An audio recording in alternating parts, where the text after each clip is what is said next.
In Romania, the Constitutional Court annulled the results of the first round of the presidential election just 2 days before the second round, citing alleged interference by a foreign state. A series of declassified Secret Service documents revealed by current President Klaus Iohannis indicates that TikTok was exploited by a state actor to influence the election outcome. Georgescu, the far-right and pro-Russia candidate who emerged on top, has challenged the court's decision, claiming that Romania's democracy is in danger. Far-right parties also made gains in the parliamentary elections. Adam Amunu has more. Romania's election season has been full of surprises, but it's now taken an unexpected turn that could plunge the country into political uncertainty.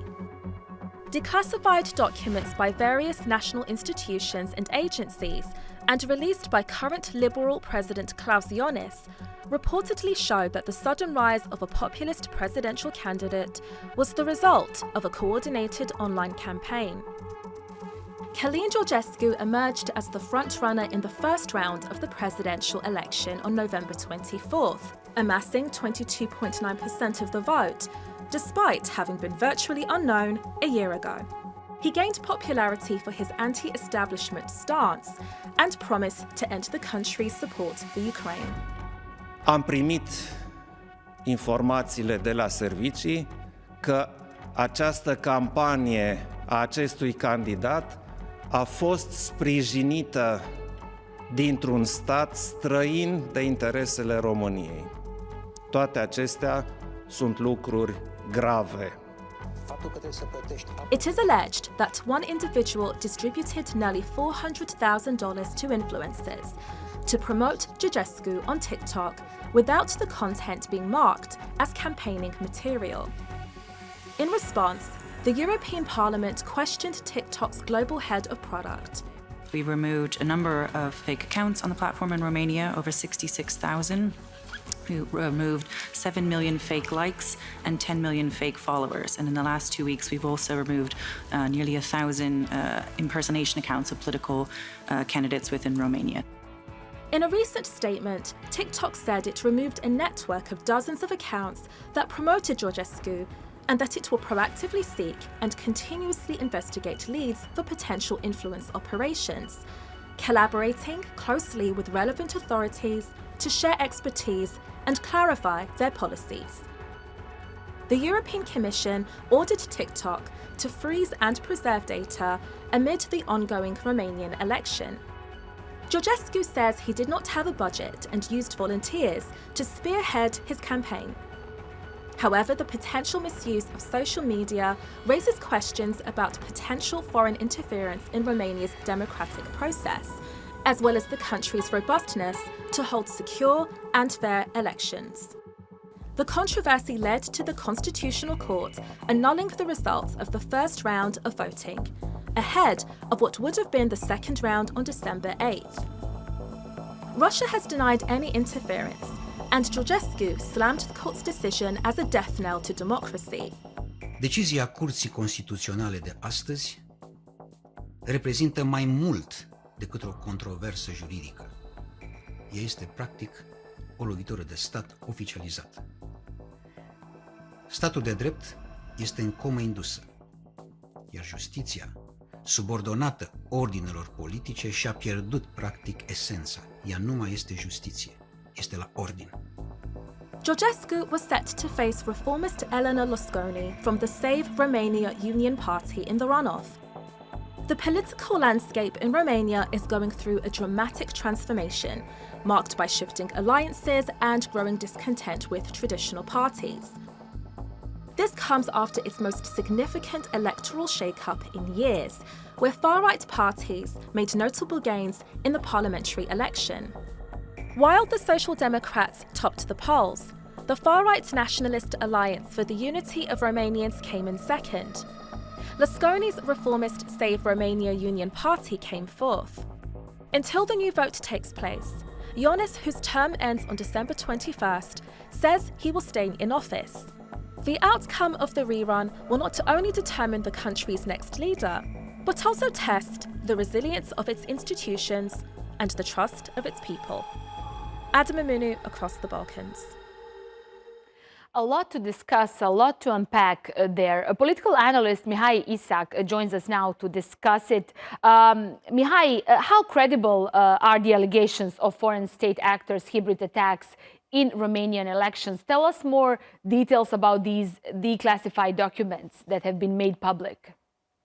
It is a premiere in the history of Romania to declassify this kind of materials. All the materials which were presented to the Supreme Defense Council of Romania by the intelligence services of Romania, by the Internal Affairs Ministry of Romania, point to the fact that foreign actors, mainly Russian Federation, played an important and essential part in promoting right-wing politicians on this political campaign in 2024. It's not the first time that in the Romanian media or Romanian officials point to the Russian Federation for interference in Romanian political life. But the documents itself don't mention Russia. The officials just said they suggest it's Russia. Can you elaborate that for us? Of course, the document presented by the Foreign Intelligence Service of Romania nominalized Russia as a proponent of this kind of anti-Western, anti-European, anti-Semitic and nationalistic rhetoric. Also, we have the Ministry of Affairs of Romania pointed to the fact that the campaign used by foreign actors in Romania is very similar to the campaign used by Russia in Ukraine in 2014, brother by brother.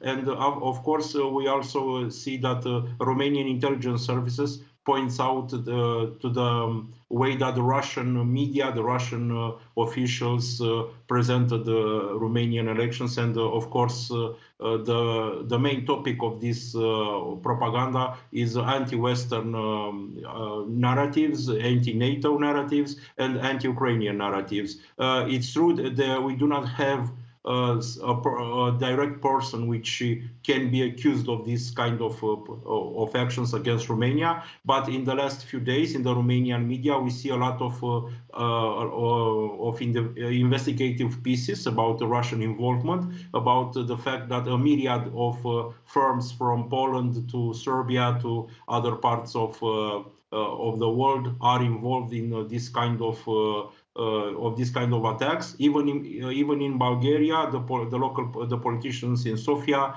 decided to launch an investigation on alleged Russian interference because of the situation in Romania. Unfortunately, Romania or the European Union does not have a legislation that could provide for some immediate measures against proponents of this kind of hysteric propaganda campaign. Let me just bring in here one more point. This is also the first time that any EU country annuls the vote because of foreign interference. Particularly here, TikTok is implicated. A lot has happened leading towards that decision by Romania's Constitutional Court. Then TikTok said they removed 66,000 fake accounts. That is a lot. Investigation is, of course, still underway. Why TikTok, particularly here? Is this the way that this campaign by pro-Russian candidate has been conducted, mostly via TikTok? Yes, the elections for European Parliament were some kind of a trying mode for this kind of campaign. TikTok is very popular in Romania. We have 8 million accounts registered to Romanian numbers and over 2 million accounts which make part of the universe of Romanian TikTok that are used by people from diaspora. So TikTok, as you know, it's controlled by a Chinese company, and there have been allegations against TikTok also in the United States and other countries. But it's the first time that, as you very well said, an European country has annulled the round of presidential elections. There were some people who asked also to annul the parliamentary elections result, but in this time only presidential elections will be held in a couple of months. TikTok has been blamed also by Romanian security services, by Romanian officials, and even European Parliament has convoked special hearings on this situation, and TikTok has been ordered to keep all available data for a couple of months to be better investigated by specialists. You are correct. Tens of thousands of fake accounts on TikTok were banned, but also it was a very smart campaign. It was very well conducted, because the name of the candidate was not shown for a couple of until 2 or 3 weeks before the elections. Mr. Georgescu also by this campaign took votes from other right. But Georgescu and Moscow, I mean, they deny all this. I mean, Georgescu says he didn't spend one single cent on his campaign. This was all done because of his messaging.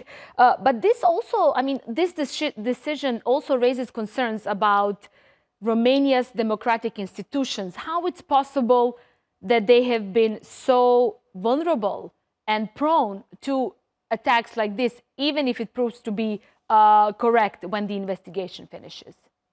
This is the main question on everybody's minds in Bucharest, because, as you know, Romania is a EU and NATO member. Romania has strong allies in the region, like Turkey or Bulgaria, and this kind of attacks has shocked the Romanian public opinion and the Romanian politicians. Also, we must understand that many of these votes are something like a protest vote. People are very upset because of the way that politicians are doing politics in Romania, and in the last 4 years were not very easy with Romanian public opinion. We had the COVID pandemic. We had also economic problems because of the Russian invasion of Ukraine, and of course other similar internal problems, because, as you know, government in Eastern Europe is not as good as it should be. But one more thing here. A lot of Romanians are not happy with court's decision. More than 1 million of them have signed petition. They are calling for free elections. So this just shows how the country is deeply divided. So with this decision, I feel like the divisions are even more brought into the spotlights as we go into possibly a new date soon. Yes, of course.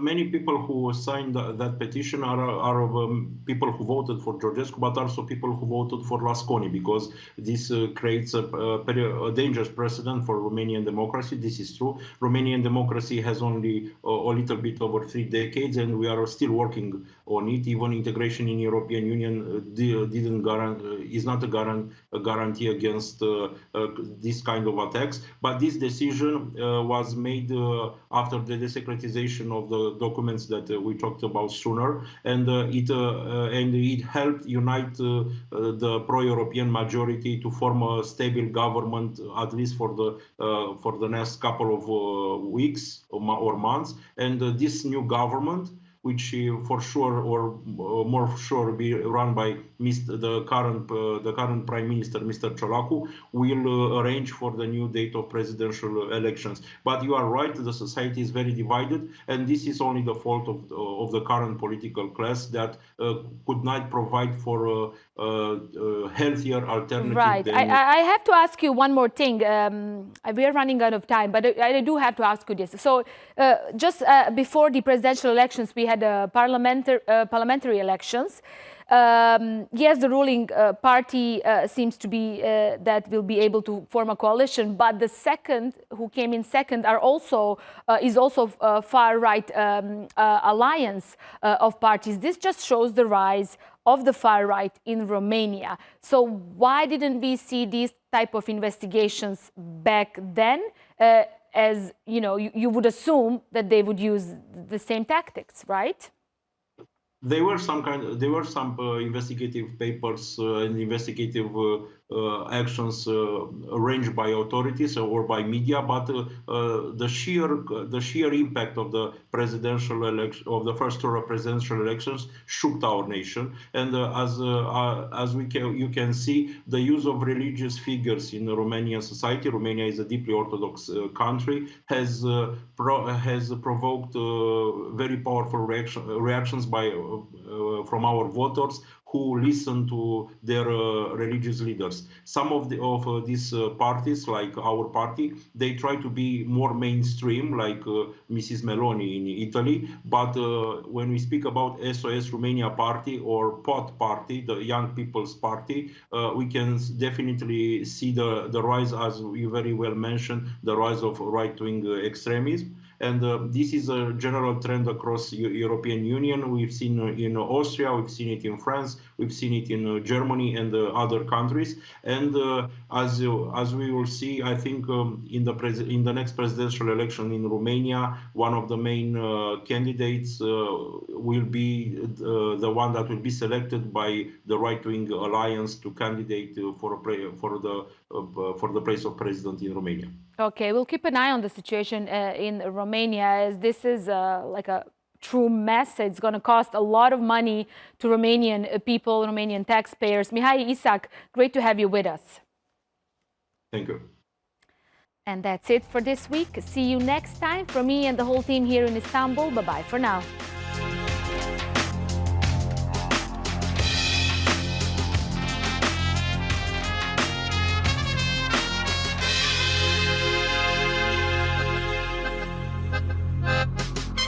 Thank you.